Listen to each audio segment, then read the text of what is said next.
bersedia hadir pada sesi konseling sebaya pada hari ini atau siang hari ini. Gimana nih kabar teman-teman semuanya? Alhamdulillah baik. Alhamdulillah. Oh iya, teman-teman semua nih abis dari mana aja nih? Kalau kakak dari mana? Dari kosan kita. Kalau kakak? Kalau aku sih dari Rumah. Kakak? dari kosan. Kosan kakak? Kosan juga. Dari kosan juga. Oke, jadi di sini ada dari rumah, ada dari kosan juga ya kakak-kakak sekalian. Sebelum kita masuk pada sesi-sesi selanjutnya, sebelum kita memulai kegiatan kita pada hari ini, ada baiknya kita berdoa terlebih dahulu. Berdoa dimulai.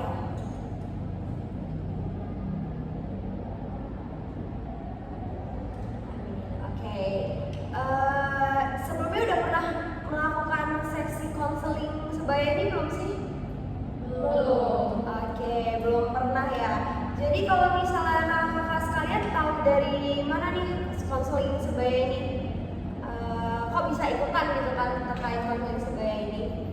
Kalau aku lihat di ini sih Kak, di pamflet yang di sosial media Instagram kalau aku. Oh, gitu dari Instagram ya. Kalau kakak Sama Kak, aku juga dari Instagram. Kakak? Kalau aku dari grup WhatsApp. Oh, WhatsApp. WhatsApp mana tuh? Dari grup angkatan kelas itu. Oke. Kalau kakak? Dari status WA. Oh, dari status WA. Kakak? Aku sama saudara SD. Oh, dari SD. Oke.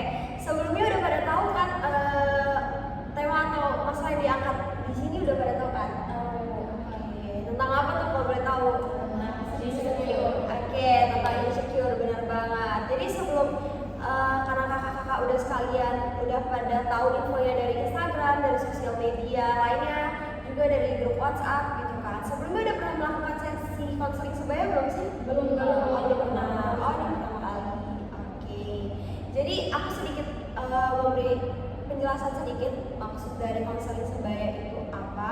Jadi konseling sebaya itu adalah bagaimana kita tuh dalam satu konseling itu membahas terkait permasalahan yang sama terkait insecure itu sendiri. Jadi dalam konseling sebaya ini ketika kita mempunyai atau memiliki masalah yang sama, kita tuh diarahkan untuk saling bertukar pendapat, bertukar saran ataupun hal yang lainnya dengan melibatkan anggota masing-masing dari anggota kelompok kita ini untuk menyelesaikan permasalahan yang ada pada diri kita, yaitu tema yang udah ditetapkan yaitu insecure gitu teman-teman. Nah, kalau misalnya dari tujuannya itu sendiri, tujuannya yang pertama itu yang pasti asas kerahasiaan. Tujuannya dari konseling kelompok ini yang pasti itu kita sama-sama untuk mengentaskan sebuah permasalahan yang dialami oleh teman-teman. Nah, selanjutnya itu ada asas yang harus penting dalam sesi konseling kali ini, yaitu asas kerahasiaan. Jadi, asas kerahasiaan itu di mana teman-teman itu diminta untuk apapun yang udah kita ceritakan di dalam sesi konseling ini tidak boleh tuh disebarluaskan kemanapun. Jadi cukup kita aja yang tahu permasalahan ini, kita juga karena kita juga yang menyelesaikan terkait permasalahan itu. Dan juga ada beberapa asas lainnya, yaitu ada kesukarelaan. Jadi teman-teman kesini itu atas dasar kemauan sendiri, atas keinginan sendiri untuk menyelesaikan masalah ini gitu. Nah, selanjutnya itu juga ada keterbukaan. Jadi teman-teman diminta untuk saling terbuka terkait permasalahan yang teman-teman alami. Dan selanjutnya ada beberapa asas lainnya.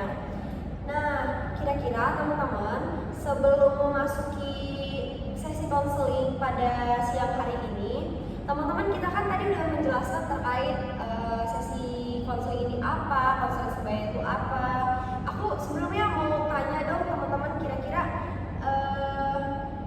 untuk waktu, penentuan waktu, kira-kira baiknya dalam sesi konseling ini aku tawarkan untuk kurang lebih 60 menit. Apabila nantinya di akhir belum ada kejelasan atau belum ketuntasan pada masalah teman-teman, kita bisa jadwalkan nanti pada hari-hari atau sesi selanjutnya gitu. Kira-kira dari teman-teman gimana untuk 60 menit kurang lebih? Cukup. Selanjutnya nih, kira-kira dalam sesi konseling pada siang hari ini itu kan ada beberapa ketentuan atau peraturan yang teman-teman kita sama-sama buat dan sama-sama kita taati dalam sebuah peraturan itu. Kira-kira teman-teman apa aja sih yang mau ada dan sebenarnya nggak boleh ada juga dalam sesi konseling pada hari ini. Kalau dari kakak kira-kira apa?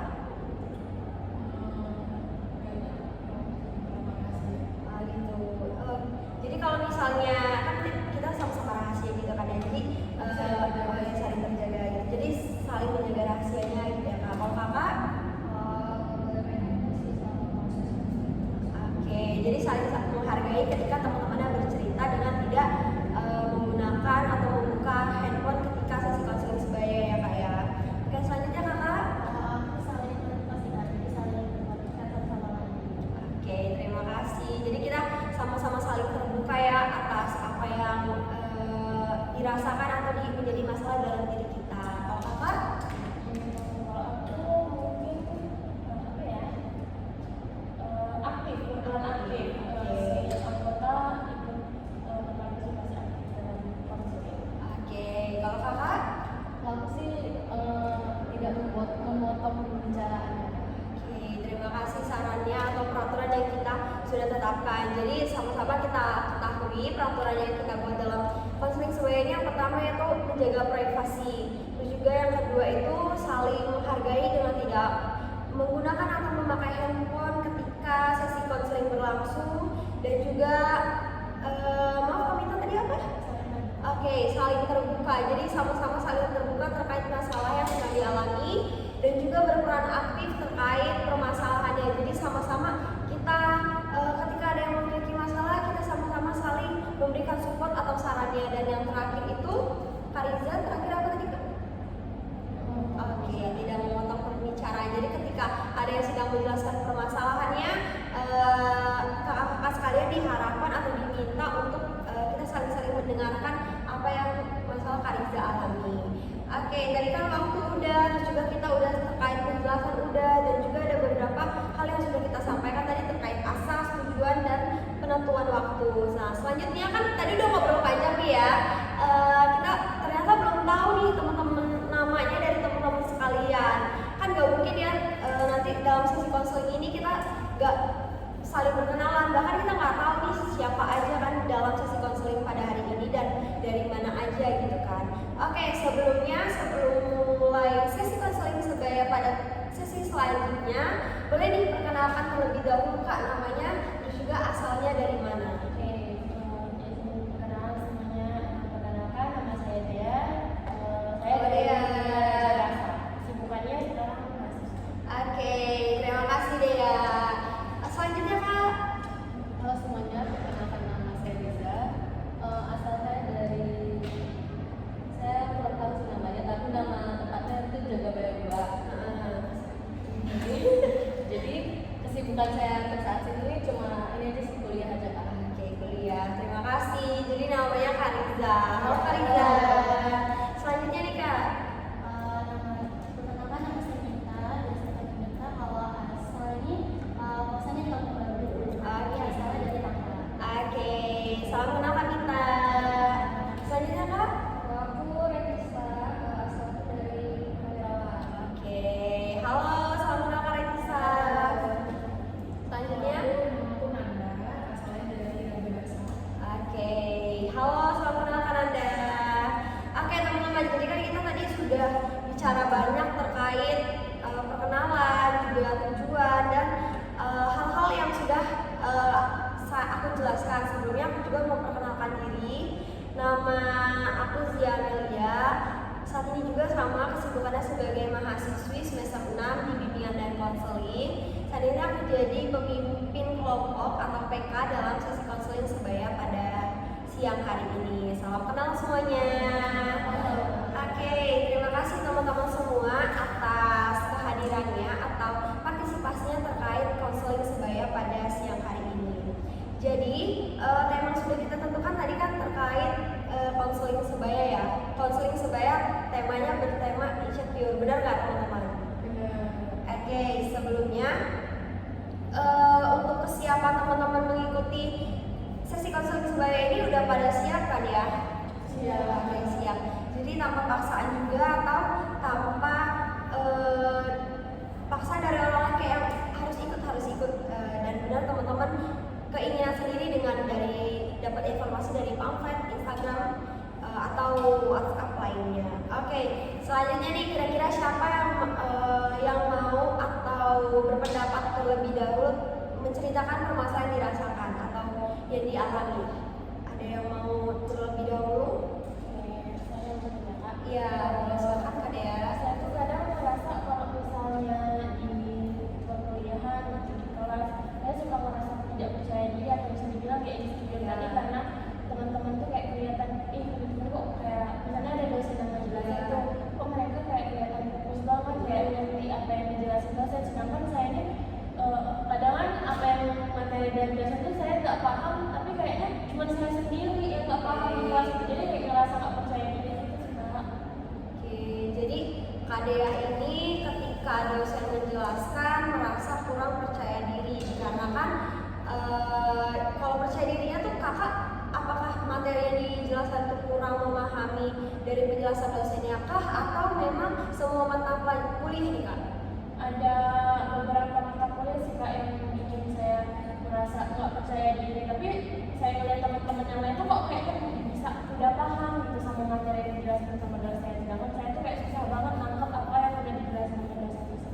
Oke, baik. Kalau pendapat dari teman-teman kira-kira ada yang mau bertanya kepada Kak Dea apakah dari faktor-faktor lainnya atau kayak kira-kira Kak Dea kenapa ya sulit fokus dan merasa nggak percaya diri atau insecure ketika dosennya menjelaskan, dia merasa dirinya tuh merasa kayak nggak bisa ya Kak terkait apa yang dijelaskan dosen tersebut gitu Kak? Iya, saya ngerasa kayak kurang paham dari materi, tapi saya ngeliat teman-teman tuh kayaknya kok udah paham gitu sama materi yang dijelaskan sama dosen. Baik, dari teman-teman ada yang mau ditanyakan terkait permasalahan Kak Dea? Iya silakan Kak Gita. Kak Dea, aku mau nanya, kalau misalnya Kak Dea nggak fokus nih, semua mata pelajaran atau ada mata pelajaran tertentu aja?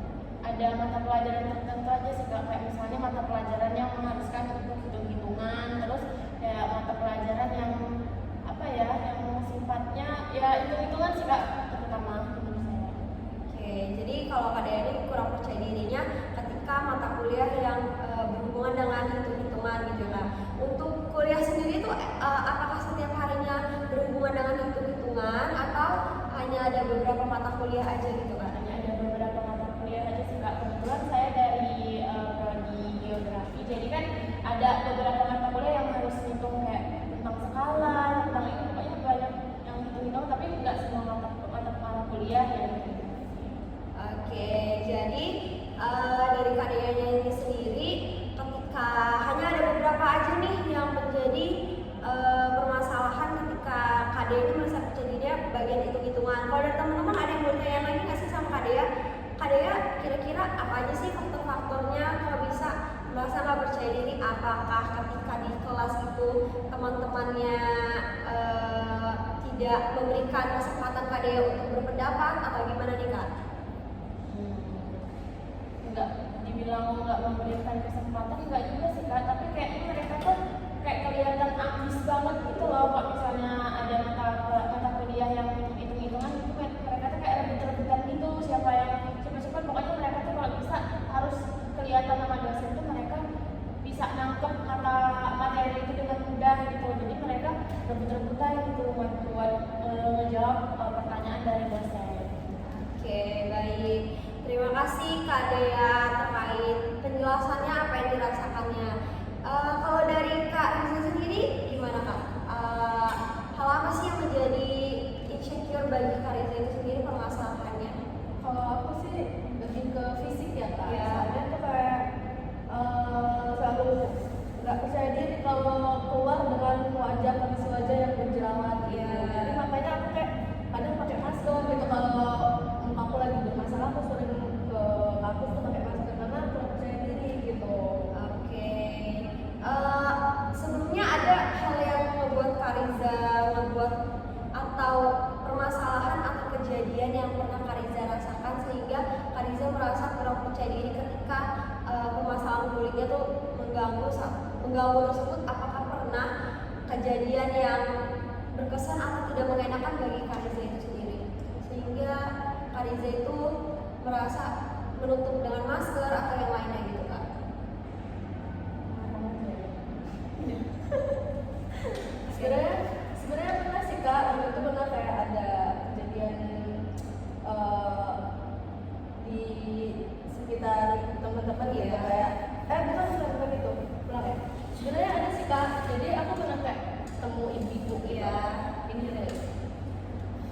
aku ketemu ibu, terus dia tuh bilang, ih kok wajah kamu gitu sih, sebenarnya itu masih kayak tetangga cuma kayak jauh gitu kan. Kok kamu masih gadis loh, kok wajahnya udah seperti itu, saya aja yang ibu-ibu katanya. Ini apa sih nggak ada loh jerawat di ini saya, yang bener dong ininya yang teratur katanya. Padahal dia tuh kayak nggak tahu itu kak proses saya tuh buat sembuh dari jerawat itu seperti apa gitu. Jadi dia tuh kayak ngomong itu tuh di depan orang banyak ya kak. jadi kayak saya tersinggung gitu loh kan. Kayak ih apaan sih kok tiba-tiba ngomong gitu. Saya tuh baru benar-benar datang gitu ya. Jadi kayak saya kalau ketemu dia tuh kayak lebih baik menghindar gitu kak. Soalnya dia selalu komentar soal kondisi wajah saya gitu. Oke, terima kasih Kak Riza. Jadi teman-teman ada yang mau nanggapin nggak terkait permasalahan atau yang Kak Riza rasakan itu? Ada yang mau ditanyakan? Respon kakak waktu pas ada yang bilang itu kayak mana respon? Sebenarnya aku kayak diam aja, tapi aku udah masa muka kayak enak gitu kan. Soalnya aku kayak kalau aku sakit hati ya udah aku tinggal aja sendiri, nanti baru aku cerita gitu ke orang rumah atau ke orang terdekat gitu. Sebenarnya aku nggak respon apa-apa dari omongan ibu itu gitu, karena dia pun nggak tahu proses aku buat gimana sih nyembuhin jerawat aku gitu loh.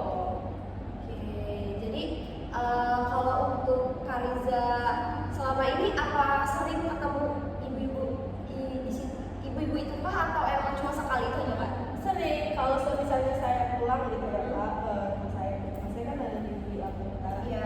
Jadi kayak kalau saya ketemu dia tuh lebih baik nggak usah ketemu aja deh gitu, daripada mulutnya tuh gimana gitu. Soalnya dia selalu membandingkan wajah dia dengan wajah saya. Dia selalu bilang, saya aja yang udah ibu-ibu wajahnya terawat katanya kayak gitu. Sedangkan dia nggak tahu gitu loh, saya tuh udah ngapain aja supaya wajah saya biar kembali bagus lagi, kembali normal lagi gitu. Oke, baik kalau dari teman-teman ada lagi nggak yang mau ditanyain? Oke, silakan Gimana Riza. sih perasaan Kak Riza waktu saat itu? Apakah itu baru pertama kali atau ada yang lain? Enggak, itu sebenarnya itu baru pertama kali, dan itu aku merasa sakit hati banget, aku merasa tersinggung banget gitu, karena aku nyampe nangis itu pulang gitu, karena kok dia ngomong gitu banget gitu loh, kok ngapain ngurusin wajah orang gitu loh. Kalau misalnya wajah kamu udah bagus, walaupun kamu udah ibu ya urusin aja urusan kamu, masih banyak urusan lain gitu kan. Sedangkan dia ada suami, ada anak, urusin aja urusannya, ngapain ngurusin orang gitu kan. Jadi dari situ aku kayak, dari semenjak kejadian itu aku kayak selalu kurang percaya diri gitu, kayak kayak kalau lebih baik udahlah tutupin aja pakai masker gitu. Jadi keluarnya kalau misalnya buru-buru atau gimana gitu ya, kondisi wajah yang nggak pakai apa-apa gitu kan, biasanya kan kita kayak tertutup gitu kan, dia pakai aja lah masker kayak daripada nanti ada omongan yang nggak enak lagi didengar gitu. Boleh tahu nggak sih Kak Riza kalau misalnya ketika udah nutup masker ataupun itu masih ada nggak yang komen kayak kok ditutup terus atau gimana gitu kak? Sebenarnya sih nggak ada, cuma kayak mungkin teman-teman kayak heran aja, kan ini kan udah nggak mesti pakai masker lagi gitu, jadi kan udah jarang banget ya kak yang namanya pakai masker. Mungkin mereka kayak ngapain sih dia ini pakai masker gitu. Cuman nggak ada sih yang bertanya, kamu kenapa sih pakai masker terus? Nggak ada sih yang bertanya kayak gitu. Oke, terima kasih Kak Riza. Kalau dari teman-teman yang lain ada yang mau ditanya lagi nggak? Kira-kira kalau misalnya saat itu perasaan Kak Riza kan tadi udah ditanya sama Mita, kalau misalnya hal-hal yang Kak Riza rasain saat itu, ada nggak sih orang terdekat dari orang tua atau teman yang saat itu juga menyaksikan kejadian langsung yang Kak Riza Iya, alami? kebetulan aku tuh pergi sama sepupuku, terus tuh terus sepupuku kayak langsung gimana gitu ya, kayak langsung kenapa sih kayak geleget gitu, kok kamu nggak jawab aja loh omongannya tuh, kayak aku kayak mau jawab dulu, ngapain gitu ngeladenin ibu-ibu gitu kan. Jadi daripada aku pikir daripada tekan ya udahlah diemin aja gitu, dia juga lagi dia nggak tahu aku gimana gitu kan. Jadi udah, jadi padahal sepupuku udah geleget gitu, jadi udah aku tetap diem aja sih posisi itu. Tapi itu cuma sekali aja ya kak? Iya, cuma itu.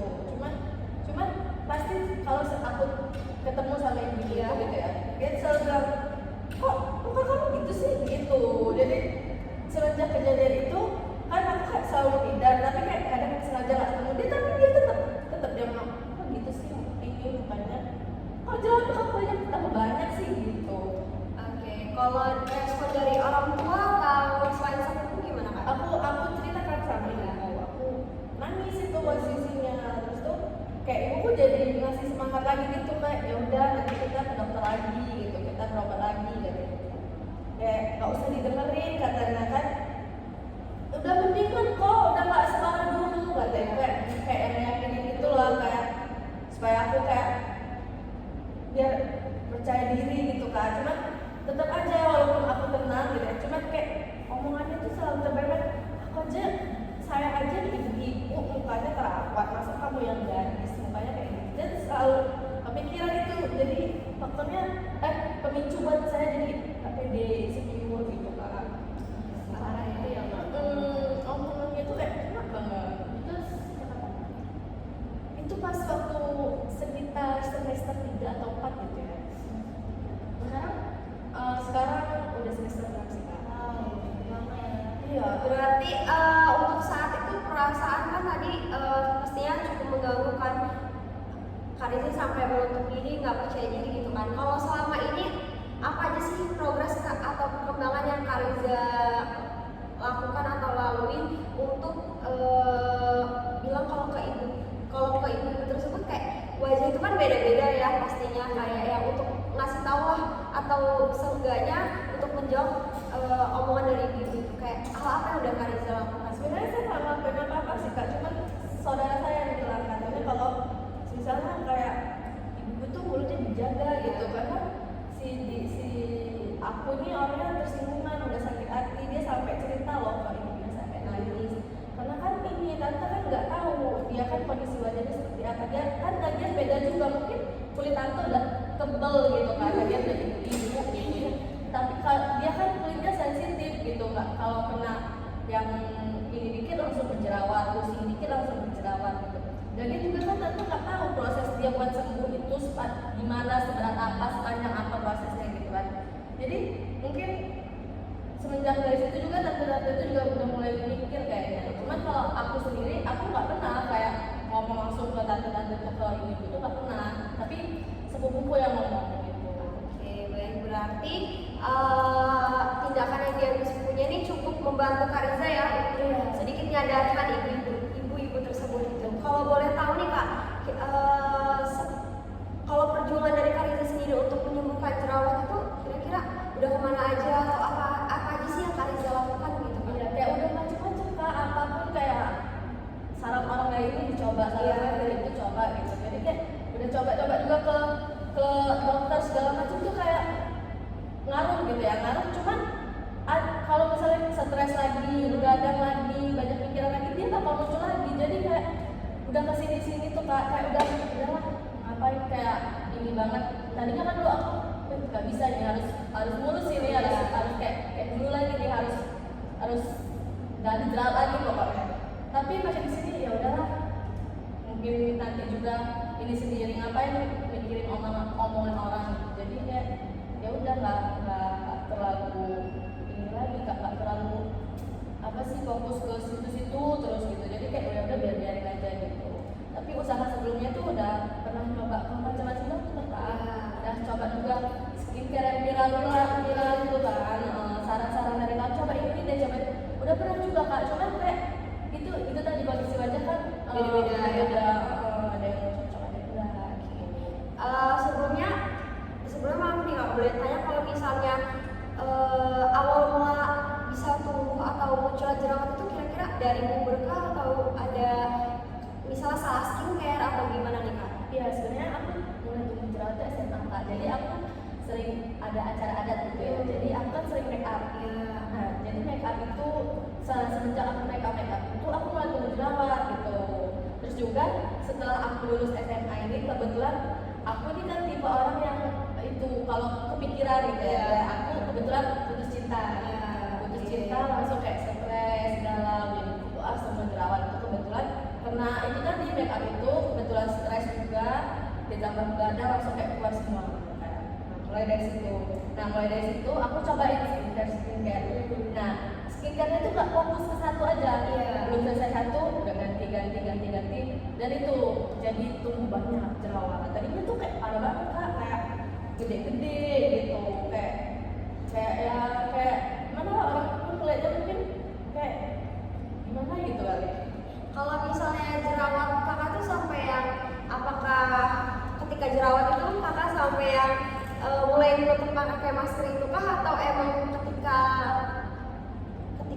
pandemi ini saja pakai masker? Enggak kak, aku pas pandemi aja pas. Nah kebetulan pas aku kuliah. Oke. Nah, jadi kayak pas kuliah jadi kayak masker gitu. Sebelum pandemi enggak pakai masker. Jadi emang ketika pas lagi sedang jerawat itu Kariza emang apa ya, merasa ya udah ini emang lagi kulit saya emang tidak beda gitu ya Kak, ya? Benar. Oke, itu dari permasalahan Kariza. Tapi untuk saat ini, kalau dari Kariza sendiri untuk di tahap udah di tahap sekarang ini kira-kira apa aja sih pencapaian atau hal-hal yang Kariza udah lakukan gitu? Kalau diingat-ingat lagi dari kemarin-kemarin sampai udah di tahap ini kayak udah merasa nggak yang terlalu bodoh amatan sama omongan orang, itu kira-kira apa aja sih yang udah Kariza lalui gitu?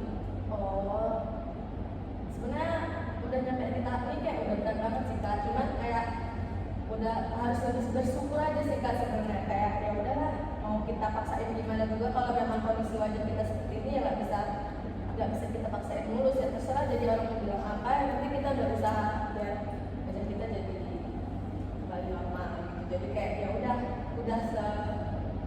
gimana ya, kayak udah gitu, biarin aja gitu. Oke, baik. Terima kasih Kariza terkait penjelasannya yang cukup kompleks terkait permasalahannya, yaitu insecure terhadap fisik atau wajahnya gitu ya. Tapi dia hebat banget udah sampai di tahap ini gitu kan. Oke, selanjutnya nih Kak Minta, boleh terkait kira-kira apa sih permasalahan yang Kak Minta alami gitu kan? Aku insecure ya. Iya. Kalau insecure tuh aku merasa kayak percaya sama diri sendiri ketika melihat pencapaian orang lain kayak gitu. Kayaknya melihat orang lain di umur segini pencapaiannya udah banyak, prestasinya udah banyak, atau banyak yang orang lain bisa, tapi sedangkan dari itu tuh kok kayaknya masih di sini aja, ataupun belum banyak yang aku bisa capai. Itu sih lebih insecure kan. Oke, teman-teman ada yang mau ditanyakan terkait permasalahan yang Kak Minta sudah jelaskan gitu, dan teman-teman ada yang mau ditanyakan? Ada yang... Oke, kalau misalnya dari Kak Minta sendiri, itu mulai sejak kapan kayak hal-hal tersebut tuh merasa muncul di dalam diri Kak Minta? Mulai sejak SMA. SMA, oke. Apa sih hal yang membuat Kak Minta menjadi berpikiran seperti sedikit insecure terhadap pencapaian orang ketika sedang apa gitu Kak? Kalau boleh tahu. Kalau misalnya pas di SMA itu kayak dulu itu kalau misalnya kayak pas mau ngeliat mau masuk lomba nih misalnya, terus ngeliat yang kawan tuh kayaknya dia menang lomba terus aku enggak gitu. Ataupun kayak aku pengennya masuk sekolah yang favorit ini, kawan tuh masuk aku yang enggak gitu. Sampai ya sekarang ngeliat pencapaian yang lain yang ya pencapaiannya beda-beda ya Kak. Iya, Cuman betul. ya kayak aku merasa yang kok mereka bisa jadi ibaratnya pencapaiannya banyak dan segala macem, tapi giliran kayak pas aku mau mulai kok gagal lagi ya gitu. Oke, untuk dukungan dari orang terdekat terkait permasalahan dari Kak Minta ini, kira-kira apa aja sih yang udah diberikan misalnya dari orang tua, teman, atau orang sekitar untuk Kak Minta itu sendiri?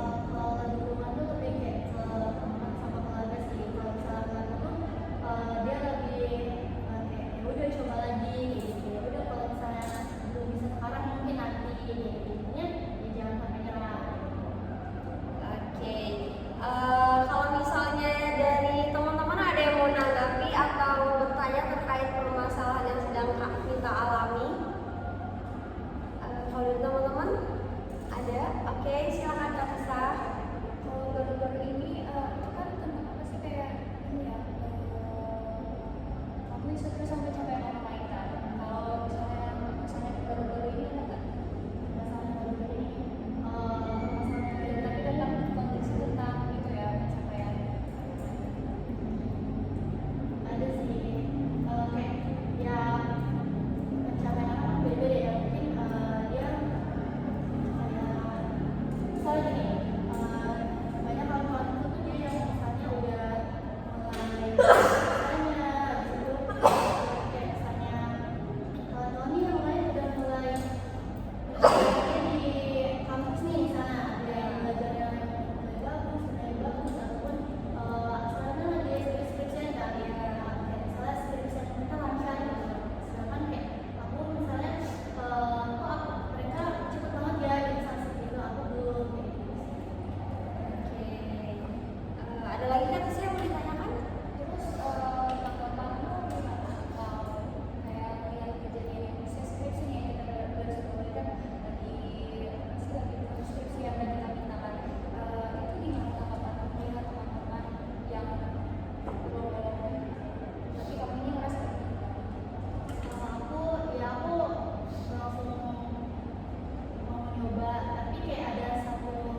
jauh ya dari Tangerang tadi kan. Apakah emang sering berkomunikasi tiap hari gitu terkait bercerita terkait perkuliahan? Ya, ya kalau misalnya setiap hari sih enggak, cuman ada ya pasti ada. Cuman kalau misalnya dukungan ya nggak dari cuma dari dukungan emosional, tapi ya dari materi material juga kayak misalnya kamu kurangnya apa, kayak misalnya buka atau gimana pasti orang tua langsung bikin langsung dukung kayak gitu. Kalau misalnya tentang perkuliahan. Oke, tadi kan dari dukungan orang tua, kalau teman sekitar gimana nih kak? Kakak ada teman yang kakak dekat ketika kuliah atau gimana? Atau pacar atau gimana kak?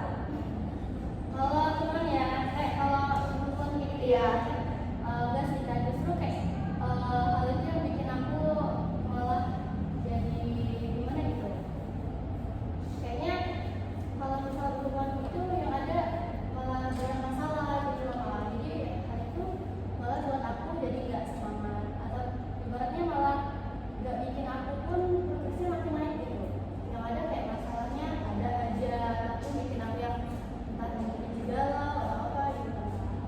Oke, kalau dari permasalahan itu sendiri gimana sih Kak Mita caranya udah menemukan atau kira-kira gimana solusi dari diri Kak Mita yang udah Kak Mita terapin untuk mengurangi hal-hal tersebut terjadi ke diri Kak Mita sendiri? Kalau aku ya menjaga diri aku sendiri kan, karena ya nggak selamanya pencapaian orang itu ya harus kita lihat banget gitu kan. Pas banget kayak kata-kata itu kayaknya yang ibaratnya lambat itu belum tentu itu buruk gitu ya. Dan ataupun kayak yang cepat itu belum tentu yang baik gitu ya. Semuanya ada prosesnya masing-masing, semuanya ada waktunya masing-masing. Itu aku kayak berpikir oh iya mungkin ya mereka ya makanya sekarang karena startnya duluan nih kemarin, sedangkan aku belum mulai. Jadi ya aku lebih ke fokus diri sendiri, gimana caranya biar bisa apa yang jadi tujuan aku biar bisa tercapai. Kalaupun nggak ibaratnya meleset sesuai target, aku coba buat semangatin diri ya, berarti buat kamu. Oke, tapi untuk sejauh ini perubahan-perubahan kecil yang udah Kak Mita lakukan itu udah berdampak belum sama diri Kak Mita? Apa sih yang udah dirasain sama Kak Mita sendiri? Sedikit yang udah berdampak. Iya. Kalau yang udah berdampak itu yang pertama ada kayak misalnya aku mulai tetapin tujuan aku, terus gak terlalu berpikir tentang orang lain. Itu mulai terasa sih kak. Bahkan sampai kayak yang mendekatkan diri sama Allah kayak gitu itu keras banget gitu. Oke. Kayak yang mulai lagi kayak misalnya mau mulai mencoba biar bisa relasinya banyak gitu kan. Itu mencoba kayak gitu itu kerasa banget gitu. Sekarang udah ada beberapa kita sekarang mulai bisa nih kayaknya kayak kalau misalnya ada yang lain temennya bener nih aku mulai coba welcome sama orang kayak gitu. Itu mulai kerasa banget. Oke, keren banget ya Kak Mita. Sudah mencoba untuk bagaimana menata kehidupannya terkait insecure itu sendiri gitu ya untuk pencapaian orang. Oke, kalau Kak Mita boleh tahu nih kalau misalnya kira-kira ketika nanti teman-teman kalau ada masalah terkait insecure untuk melihat pencapaian orang, sebenarnya apa aja sih orang-orang tua yang harus teman-teman persiapkan gitu? Kak Mita boleh sharing apa yang udah Kak Mita terapin itu tadi tuh kan ada beberapa tuh, kira-kira apa aja yang bisa diterapin teman-teman juga gitu? Ya aku nggak tahu ya ini bukan saran juga ya, bukan tips juga. Iya. Tapi ya dari aku sendiri pengalaman kayak kalau misalnya melihat pencapaian orang, jangan jadiin itu ibaratnya patokan gitu kan. Tapi jadi itu sebagai kayak motivasi atau semangat, dan jangan bikin kita itu jadi minder. Tapi kayak ibaratnya nih ada kawanku yang pencapaiannya udah tinggi, tapi jangan jadiin itu saingan gitu. Cuman boleh jadiin saingan biar kita termotivasi, cuman jangan jadiin dan diri kita jadi down gitu kan. Karena ya nggak semua prosesnya sama, nggak semua hasilnya sama gitu. Tapi kalau misalnya kita pengen coba sesuatu itu pasti kalau misalnya dengan sabar dan konsisten pasti dapat. Oke, keren banget Kak Mita. Untuk hal-hal tersebut udah Kak Mita tata, udah Kak Mita atur ya terkait pribadinya sendiri gitu kan ya, keren banget. Udah berapa menit sih? Ya, bisa. baru 39. Udah lama cuma Masih lama. Apa harus itu Jok? Lo belum?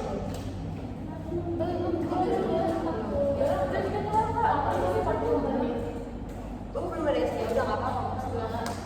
Oke, terima kasih Kamita tadi ya untuk penjelasannya, untuk apa yang sudah dijelasin Kamita, apa yang sudah di sharing Kamita terkait insecure itu sendiri. Ternyata hal tersebut bisa diambil sisi positifnya dan dibuang sisi negatifnya jauh-jauh. Oke, selanjutnya kita boleh dengerin dari Kak Retisa itu sendiri. Kalau dari Kak Retisa sendiri boleh dong ceritain terkait hal apa sih yang udah atau menjadi permasalahan Kak Retisa gitu. Dari aku sih ya, kalau aku dan fisiknya itu dia lebih kayak berat badan sama orang lain. Jadi aku itu dulu itu berat badannya itu cuma 40 dan dia itu 190-an kalau Iya. orang gitu. Terus di situ aku juga tuh kayak apa ya? Karena berat badan itu turun itu aku suka sakit gitu loh. Jadi kayak sakit itu cepet. Aku bisa dibilang ini kalau orang bilang tuh kayak ini sakit jadinya kayak kalau sakit terusan itu tuh makan berat badan gitu loh. Maksudnya kan nggak mau makan, terus kita juga nggak mau tidur, nggak mau makan juga malas gitu kan. Nah kadang sampai ada yang bilang kayak kan sih badannya kurus banget kayak gitu kayak gini nggak pernah makan ya. Itu sebenarnya kayak kata-kata yang biasanya cuma kalau lagi apa ya, lagi feelnya nggak bagus itu merasa kayak omongannya enggak juga gitu. Tapi rata-rata orang tuh kayak ngomong kayak udah sih Rek, lo itu badan lo tuh kecil katanya kayak gitu, coba lo makan. Aku tuh kayak, wah makan gue ini udah banyak loh kayak gitu. Kayak bahkan teman-teman gue itu ngomong kayak makannya banyak tapi badan lo kecil aja gitu. Sampai aku tuh bingung kenapa kok nggak masuk nih makanan ke badan gitu, apa yang salah gitu kan. Setelah dicari-cari, setelah banyak lah ya kayak research dari beberapa buku ya, itu ditemuin kalau misalnya kita harus diimbangi sama olahraga.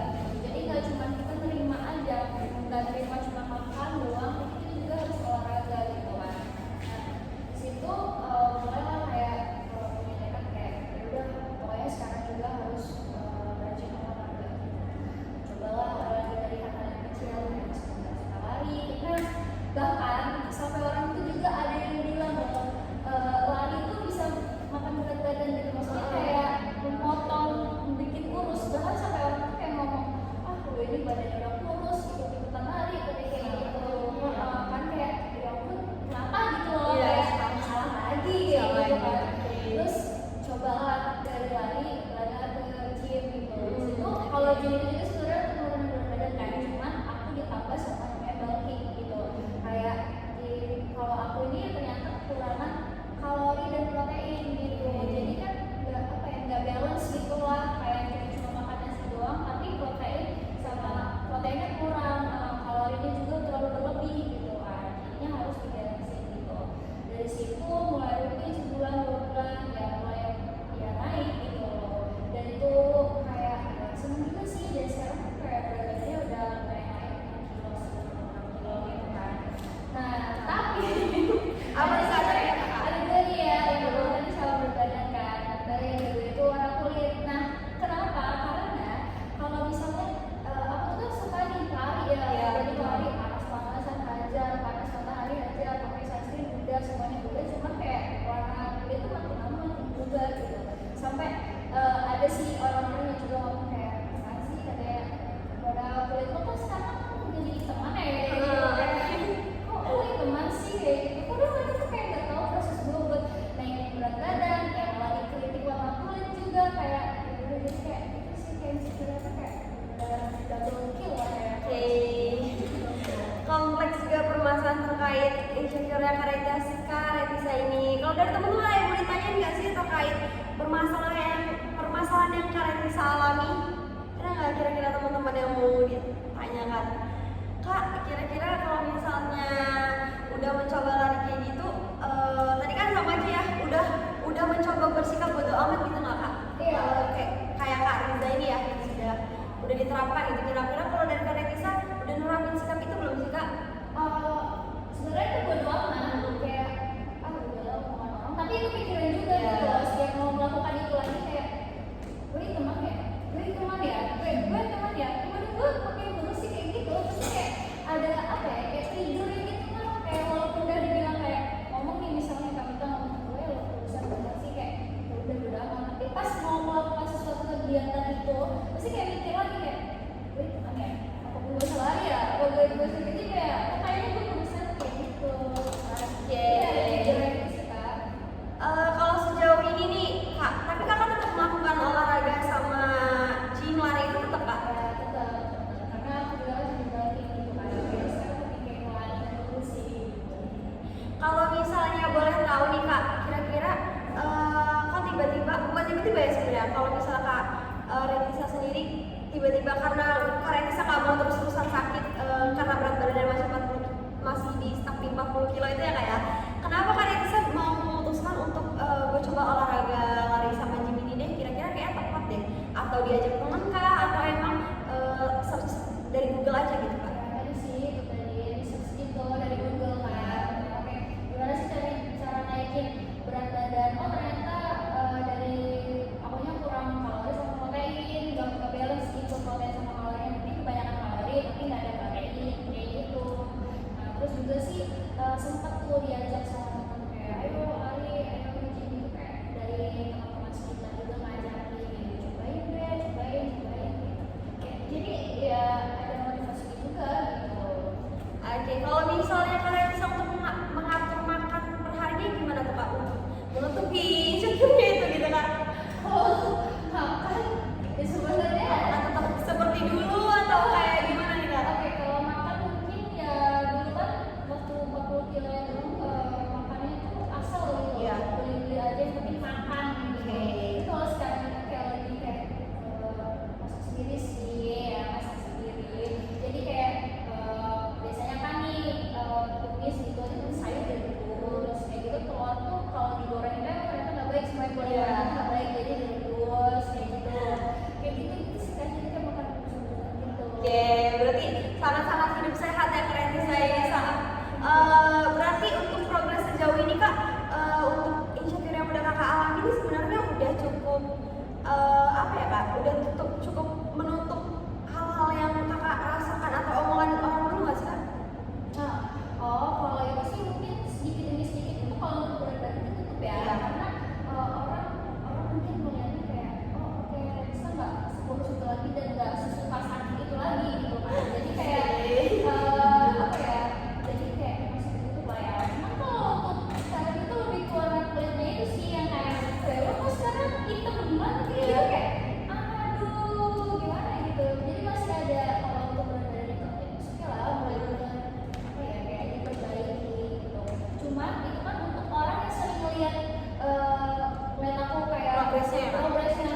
kayak orang-orang di kosan atau orang-orang di dalam kampus ini yang sering ngeliat gitu kan. Tapi kalau misalnya ada orang yang baru pertama kali ketemu juga pasti ngomong kayak urusan sih kayak kurus banget kayak gitu, nggak pernah makan ya kayak gitu. Kayak ternyata orang yang nggak pernah kita temuin itu yang ngomong Malah menjadi malah menjadi kayak yang udah kak Retisa lakuin tuh malah menjadi kayak kok sia-sia ya?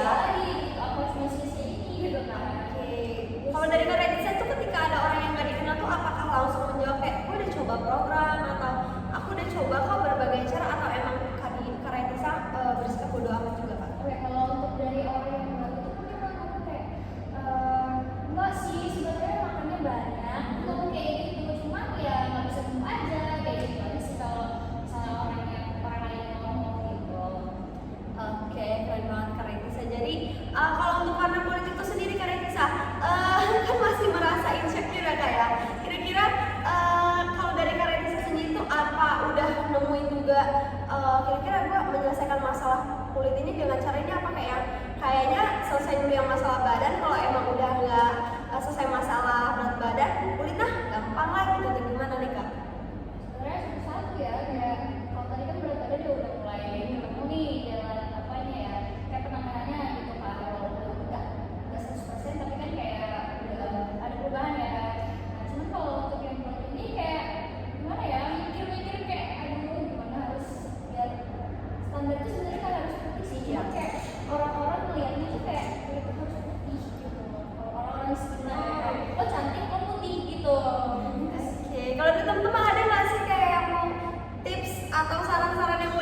diberikan kepada Kak Retisa?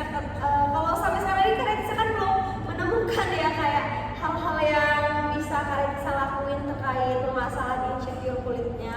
Kalau dari teman-teman ada yang mau memberikan saran? Kalau aku Ya. bukan saran sih Kak, aku Ya. mau tanya dulu. Kalau insecure yang Kak Edisi soal warna kulit ini cuman karena diomongin tentang warna kulitnya aja, atau pas nyoba baju ini, ih kulitnya dilihat jadi gak cocok deh ini segala macam gitu. Oh, kalau untuk nyoba baju enggak sih, kayak pede aja. Tapi pede aja. Pede aja gitu, kayak dulu gas aja gitu kalau warna baju ya. Tapi kalau ya itu tadi insecure cuma karena omongan orang gitu. Kayak lo gimana gitu. Kayak lo sekarang masih Tapi menurut Kak Edisa dari teman-teman, apa? menurut Kak Edisa dari teman-teman, Pasti berubah Kak, karena kan kita suka lari tuh ya di luar gitu kan sama matahari gitu kayak merasa itu mah juga gitu. cuman kalau misalnya dari Kak Edisa sendiri nih, kalau misalnya kita dengerin omongan mereka itu kan capek juga ya, susah juga gitu kan. Tapi kan sebenarnya sedangkan kalau misalnya kita keluar sana kayak kemarin kita justru dari warna-warna yang juga Eksotis ya. iya, justru orang putih itu malah dianggap kayak, wah lo nih kalau misalnya putih berarti lo gak pernah keluar rumah, lo gak pernah berkembang gitu. Beda sama di Indonesia, kalau di Indonesia lo putih berarti lo ada, iya lo putih lo cantik dan lo ada, ibaratnya lo kaya gitu. Sedangkan kalau misalnya orang yang hitam itu berarti oh ini kerja keras segala macam. Berarti kan balik lagi ke mindset ya. Iya betul. Terus gimana caranya kita ngubah kalau pikir kita. Kalau kalian kita sendiri udah coba belum? Belum sih, kayak oh ya baru diingetin tadi ya sama Kak Minta, makasih loh Kak Minta. Baru diingetin juga, jadi kayak oh ya di luar negeri sana kayak sekarang juga tuh harus putih gitu.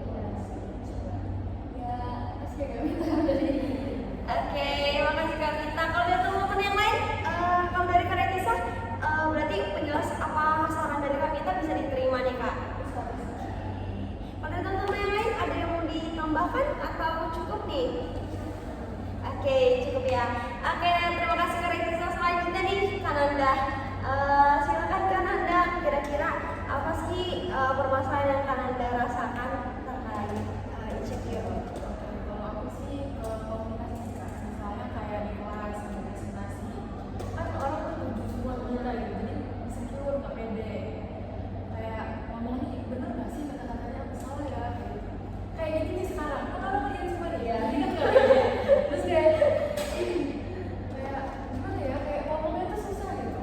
Terus kalau mau misalnya ada pertanyaan dari dosen yang dia jawab kan itu orang pasti lihat kita semua, terus jadi tujuh semua, jadi kayak mau ngomongin ngungkapin sebenarnya ada dalam hati mau ada jawaban gitu, cuma mau ngungkapin itu kayak ih kayaknya salah deh, kayaknya gak bakal, kayaknya pokoknya beneran dipukul orang gitu, seperti itu. Oke, kalau misalnya kurang lebih sama ya permasalahannya kayak Kak Dea ya. Kalau Kak Dea ini sama-sama juga permasalahan dalam kelas, insecure dalam kelas juga ketika nggak kalau dosen misalnya mau menjelaskan atau ketika dosen menjelaskan, Kak Dea merasa apabila yang bagian hitung-hitungan, Kak Dea tuh merasa kurang menguasai gitu ya Kak Dea ya. Nah kalau Kak Nanda sendiri untuk sejauh ini kira-kira apakah hal terus itu masih tetap berlanjut saat ini? Ketika masih mahasiswi semester 6 ini Kak masih tetap berlanjut hal tersebut atau emang sudah berkurang gitu Kak? Awalnya sih kayak gitu, cuman kemarin pas KKN sampai LDA sangat berpengaruh sih, kan kita otomatis jadi guru di depan yang presentasi, ngejelasin, terus kayak ada webinar kita yang mimpin kayak gitu, itu sangat berpengaruh sih Kak. Terus ternyata nggak seburuk itu gitu loh, kalau kita ngomong di depan orang, berarti kita harus pede kan gitu. Ya omongin aja, berarti sekarang saya mikirnya kayak kalau mau ngomong di depan orang berarti saya harus paham dulu nih apa yang bakal saya omongin ke depan gitu. Terus dari KKN kemarin juga sih sangat gimana ya Kak, karena kita mungkin dikasih beban ya yang ngejelasin di depan. Terus juga awalnya saya kan nggak pengen banget jadi guru nih, terus tiba-tiba masuk, mungkin itu tantangan ya Kak. Terus dari yang ngomong di depan kelas, terus ngomong ke guru waktu KKN itu sekarang jadi berpengaruh sih Kak di kampus sekarang, kayak presentasi sekarang udah agak lancar lah, mungkin udah nggak pede aja, mungkin orang juga sama aja kayak kita lagi sama-sama belajar gitu. Oke, berarti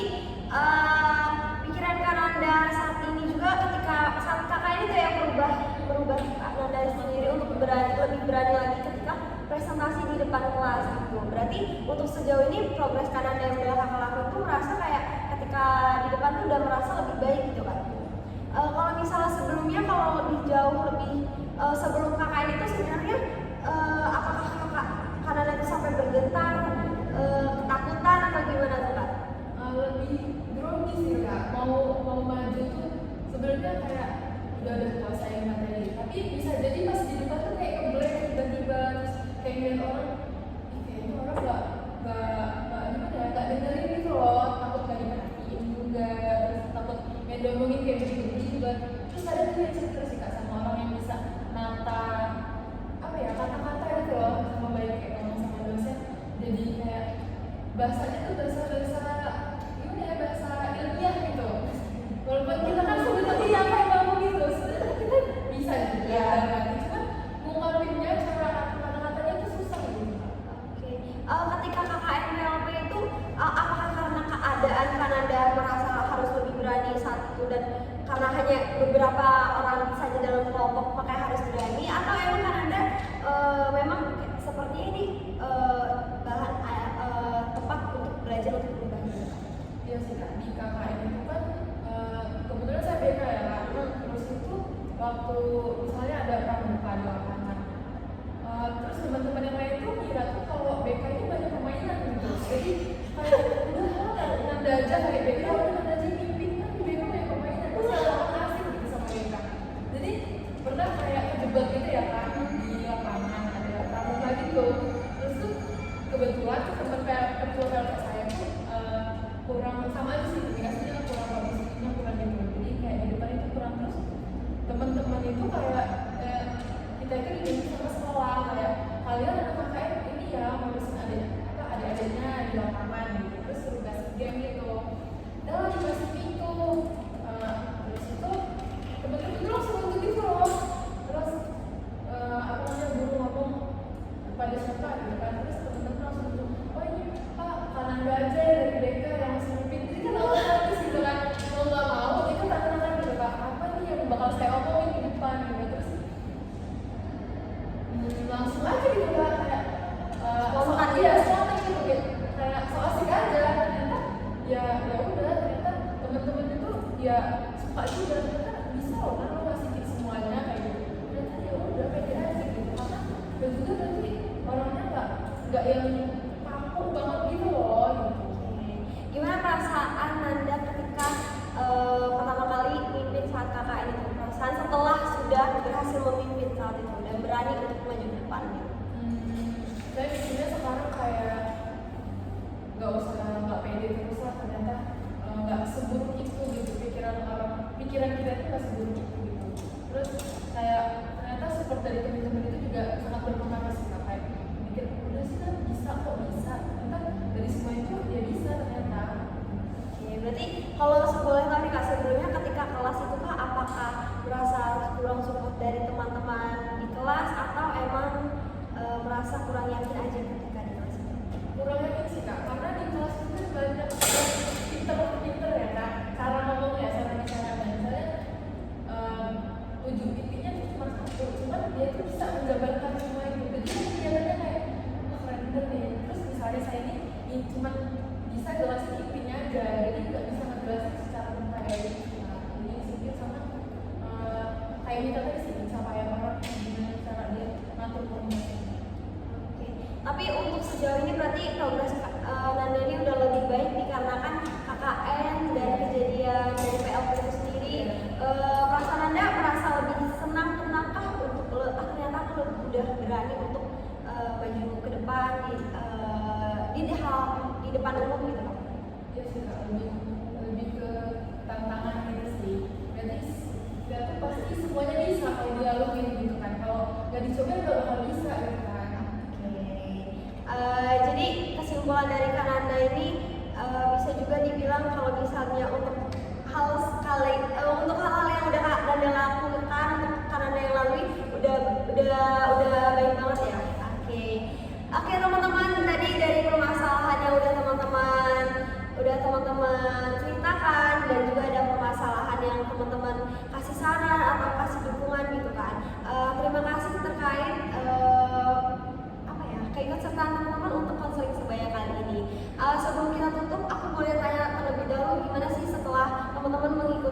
konseling sebaya pada hari ini. Kalau dari kakak? Cukup lega sih Kak, karena kita bisa ngungkapin apa yang jadi benar-benar dalam hati disampaikan. Oke, kalau kakak Riza? Cukup menarik sih Kak, bisa dapat saran juga kan dari teman-teman. Oke, kalau kak Minta? Aku cukup senang sih Kak, karena ya ternyata yang sakit itu banyak aku, tapi ada juga kawan-kawan yang lain, dan bahkan aku tahu nih mereka sendiri ibaratnya kalau misalnya hal yang bikin kita kayak insecure itu apa, dan kita akan membenar Oke, kalau untuk kak Rensi sendiri? sih, karena kan kita juga bisa mendapat dari berbagi pendapat. Selanjutnya kalau kak Nanda? Kalau aku sangat bermanfaat sih Kak, jadi tahu apa yang kita lalui kalau kita insecure. Oke, karena teman-teman semua sudah sudah berpartisipasi dalam sesi konseling sebaya pada hari ini. Terima kasih untuk kesekian kalinya teman-teman sudah siap dan teman-teman juga sudah bersedia. Mohon maaf apabila ada salah kata. Terima kasih untuk teman-teman semua. Saya akhiri wabillahi taufiq wal hidayah. Wassalamualaikum warahmatullahi wabarakatuh.